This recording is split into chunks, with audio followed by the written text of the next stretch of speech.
चलिए आ जाए।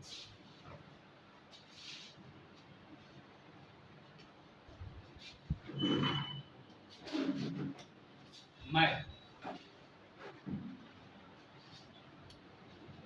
नंबर यानी कि संख्या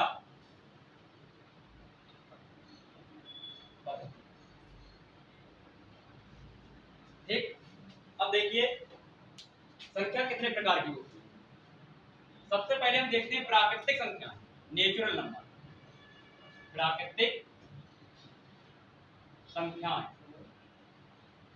नेचुरल नंबर।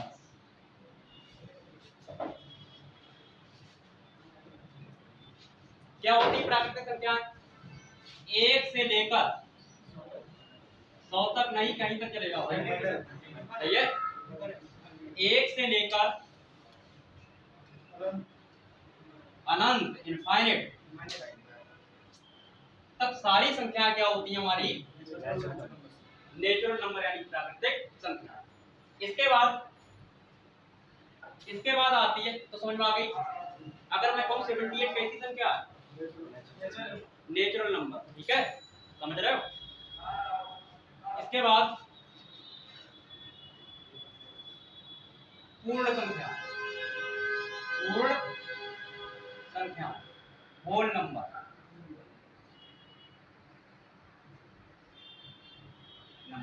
ये क्या होती है? जीरो से लेकर, यानी कि जीरो को प्राकृतिक संख्या में ऐड कर दो। अगर प्राकृतिक संख्याओं में जीरो ऐड हो गया तो ये सारी संख्या क्या कहलाएंगी? Whole number. समझ में आ रहा है? ऐसा ही होता है।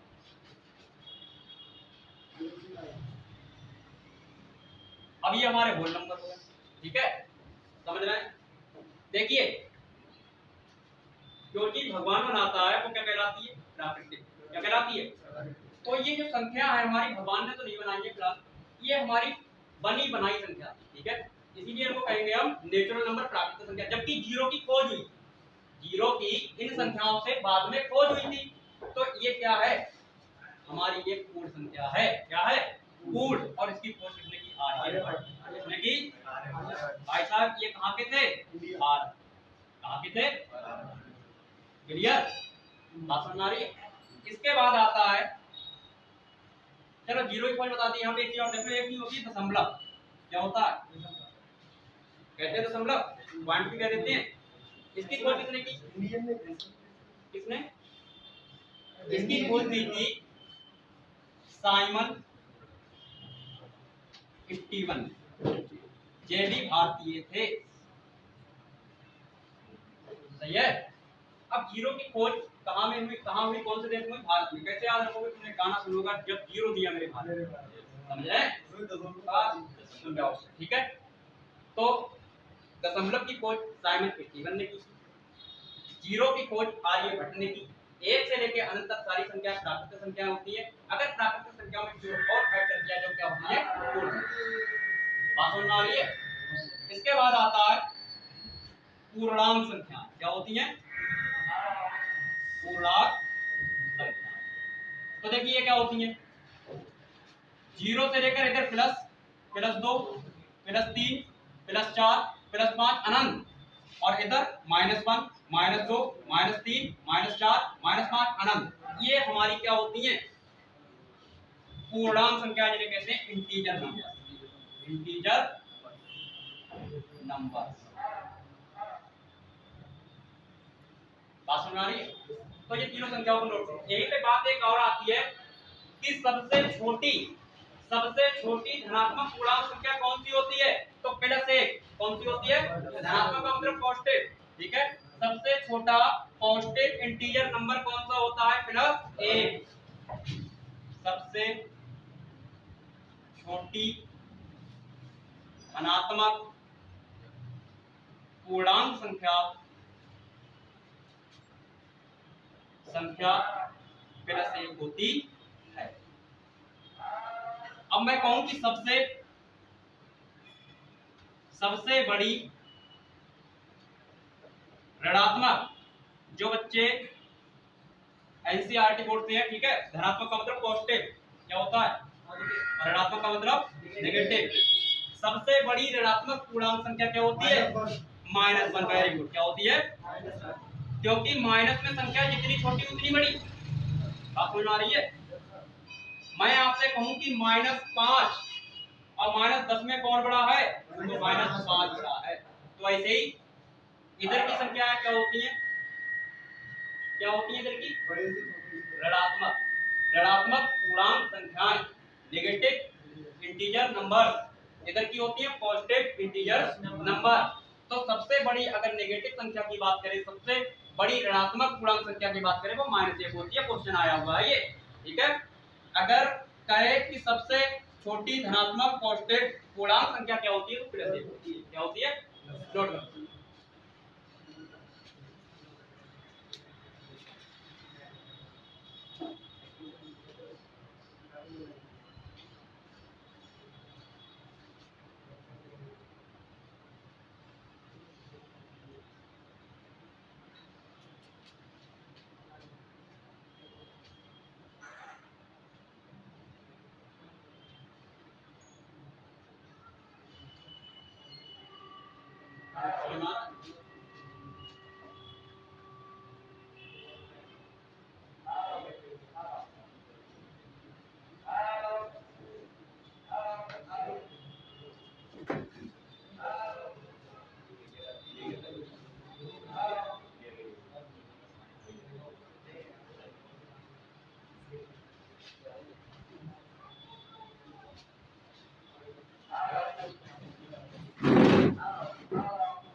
इधर दिखाई दे रहा?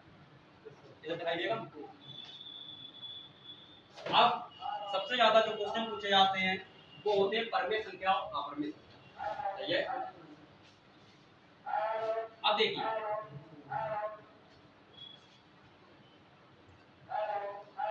परमेय संख्या क्या कहते हैं इसको इंग्लिश में? Rational number. क्या कहते हैं?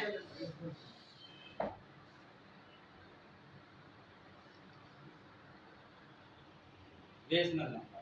ठीक है। ये क्या होता है? आपने अभी तक कक्षा 8, कक्षा 9, कक्षा 10, कक्षा 11, कक्षा 12 में क्या पढ़ा होगा? जो संख्या, ये डेफिनेशन पढ़ी होगी आपने, जो संख्या P/Q के रूप में होती है वह परमेय संख्या कहलाती है। Here Q = not 0। Q का मान 0 नहीं है, ठीक है, कुछ भी। बात समझ में आ रही है?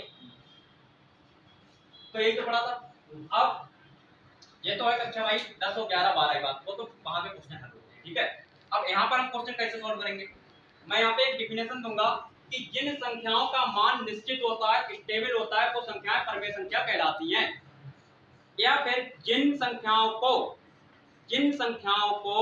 हम क्या करें, P/Q की फॉर्म में लिख सकते हैं, वो संख्या क्या होती है? परमेय संख्या होती है। सिर्फ एक चीज याद रखनी है कि जिन संख्याओं का एक निश्चित मान होता है वह संख्या क्या कहलाती है? परमेय संख्या। ठीक है, ये नहीं समझ रहे हो? तो देखिए परमेय संख्या, जिन संख्याओं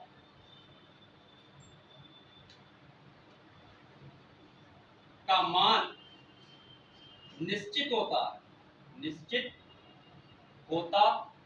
है वह परमेय संख्या कहलाती है। और जिन संख्याओं का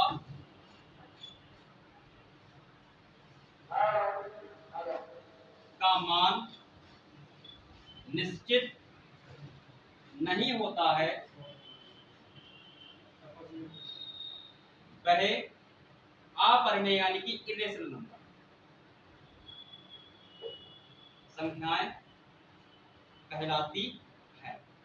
ठीक है, अब बता रहा हूं कैसे। जैसे देखिए परमेय संख्या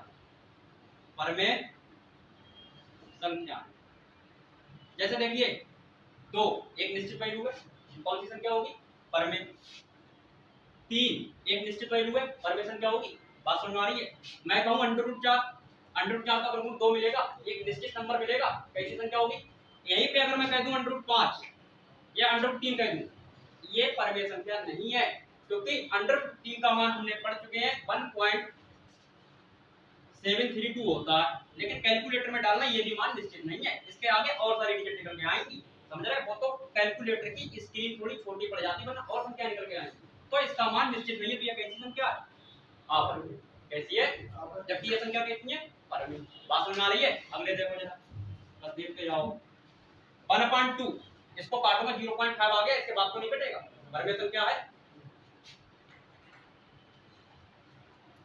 11/2 कट जाएगा, 5.5 परिमेय संख्या है। तो सीधी सीधी बात है कि जिन संख्याओं के मान निश्चित होते हैं वो हमारी परिमेय संख्या होती है, और जिनके मान निश्चित नहीं होते वो कैसी होती है? अपरिमेय संख्या। क्लियर? इतना नोट कर लो,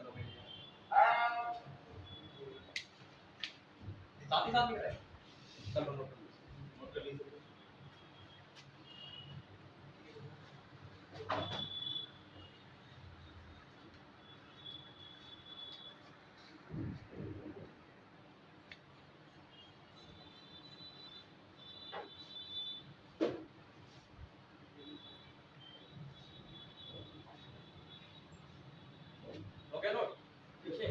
साथ ही साथ लिख रहे थे क्या? जब मैं पढ़ाया करूँ समझा करो, ठीक है? 5 मिनट समय देता हूँ मैं नोट करने के लिए। समझ में नहीं आएगा बात?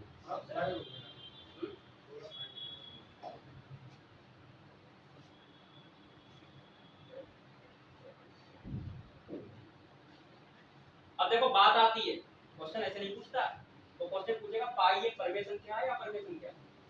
आधे बच्चों को नहीं पता होगा पाई परिमेय संख्या है या अपरिमेय। तुम्हारा क्या नाम? बताइए, पाई परिमेय संख्या है या अपरिमेय है? अपरिमेय। तुम बताओ, 0 परिमेय संख्या है या अपरिमेय? 0 परिमेय संख्या है। एक दोनों सही बताया, सही है।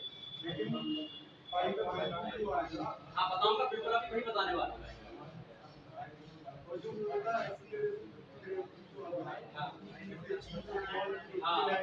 हाँ वो कभी 9.8 लेते, कभी 10 लेते हैं, तो जब दोनों वैल्यू ले रहे हैं तो उसका मतलब निश्चित ही नहीं है। कभी 9.8 ले रहे हैं, कभी 10 ले रहे हैं, तो निश्चित ही नहीं है, स्टेबल ही नहीं है, अदल बदल हो रहा है, तो क्या है हमारा? कर दे रहा।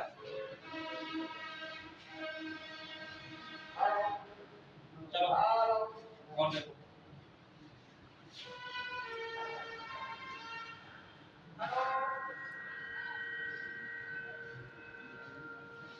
अब जैसे देखिए मैं आपसे कहूं,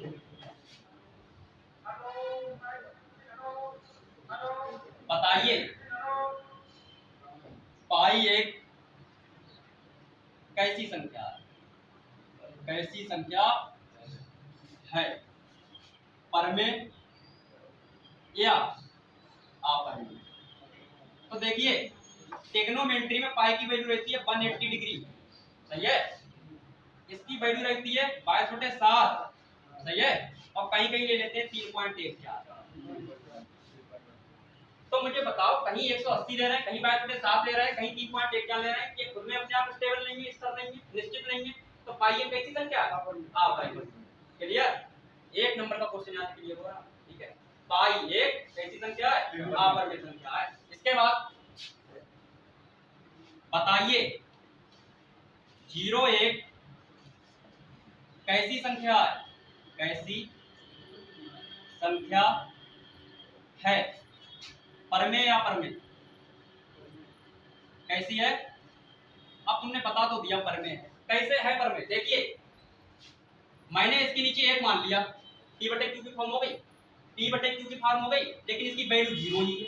इसको ऐसे लिख तो सकता हूँ, T/Q के रूप में लिख तो सकता हूँ, Q = 0 तो नहीं है, 0 को ऐसे भी लिख सकता हूँ मैं 0.8, 0 में ऐसे भी लिख सकता हूँ 1000, है तो 0 ही।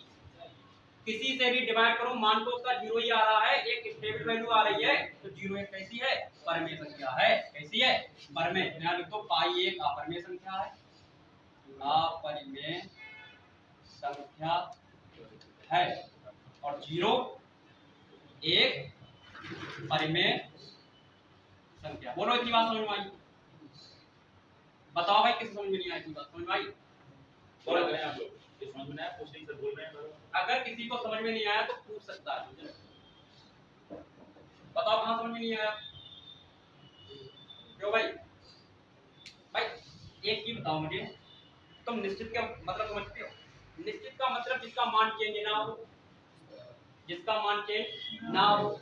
अगर जीरो में मैं किसी संख्या से भाग दे दूं जीरो आता है, जीरो में किसी संख्या से भाग दे दूं जीरो आता है, तो जीरो क्या है? जब जीरो में किसी संख्या से भाग दे रहा हूं फिर में जीरो ही जीरो जीरो जीरो जीरो आ रहा है, तो क्या है? इसका मान निश्चित है नहीं है? है। और मैंने डेफिनेशन क्या बताई कि जिन संख्याओं का मान निश्चित होता है वो संख्या कैसी होती है? परमेय होती है। तो जीरो हमारा क्या है? परमेय संख्या है। पाई अगर हम देखते हैं, अगर ट्रिग्नोमेट्री पाई की जगह कितना लगाते हैं? की वैल्यू के साथ में लगाते हैं। और अगर देखा जाए तो मेंसुरेशन में ही कभी-कभी हम 3.14 लगा देते हैं। तो इसके तीन मान है, क्या निश्चित है? नहीं निश्चित है। तो पाई हमारी एक ऐसी संख्या है, अपरमेय संख्या। क्यों? क्योंकि अपरमेय जो संख्या होती है उनका मान निश्चित नहीं होता। बात समझ में आ रही है? तो परमेय और अपरमेय समझ में आ गया? क्यों भाई? परमेय और अपरमेय समझ में आ गया? अब देखिए, तो जीरो के बारे में बता दिया, पाई के बारे में बता दिया, परमेय संख्या अपरमेय संख्या के बारे में बता दिया। अब हम कुछ विशेष प्रकार की और परमेय अपरमेय संख्या देखते हैं। ठीक है, देखो कैसे।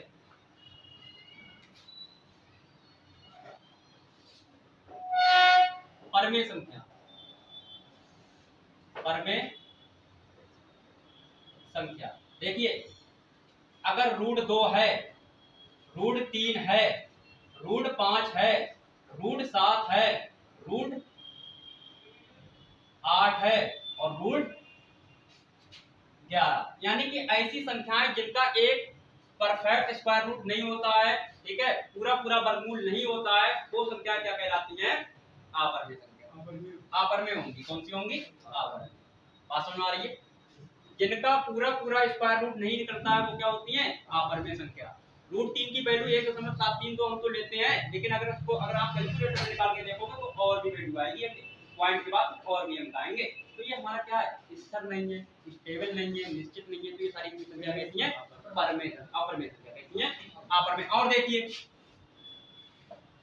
अगर एक परमेय संख्या में दूसरी अपरमेय संख्या जोड़ दूं तो उनका जो योगफल होता है एक अपरमेय संख्या होता है। कैसे? तो क्या है? Rational number. और मैंने इसमें रूट 3 जोड़ दिया, ये क्या हो गया? क्या हो गया? ये हो गया नहीं हो गया? तो मुझे बताइए ये कैसी संख्या है? कैसे? इसका मान होता है 1.732, पॉइंट में और भी अगले लिख लेगा, और दो तो ये दो तो इसके साथ ऐड होगा, तो ये भी क्या है? अपरमेय संख्या। जहां कहीं भी तुम्हें रूट में ऐसी संख्या दिखाई दे, चाहे वो गुणा में हो, चाहे भाग में हो, चाहे माइनस में हो, चाहे प्लस में हो, जिसका परफेक्ट स्क्वायर रूट नहीं होता है, वो संख्या हमारी अपरमेय होती है, यानी कि इरेशनल। बात समझ में आ रही है? ठीक, तो देखिए ये हमारी क्या है? अपरमेय है। 2/√3 ले लूं, अपरमेय है, ठीक है। और 5/√8 ले लूं, अपरमेय है, सही है। अगर मैं ले लूं यहाँ पे 6√3 तब भी अपरमेय है, और मैं ले लूं ऐसे 6 - (√3) और बटा 4 तब भी हमारी क्या है? ये अपरमेय संख्या है। बात समझ में आ रही है? ऐसे क्वेश्चन आते हैं छांटने के लिए, ठीक है, देख के ध्यान से बताना पड़ता है, समझ रहे? कितना नोट कर। अगले कुछ और देख लो क्या है। अगले देखिए, जैसे ये 1.732819, ठीक है, इसका मतलब अगले और भी संख्या आएंगी, सब अलग अलग संख्या आ रही है, तो ऐसी की संख्या क्या होती है? अपरमेय।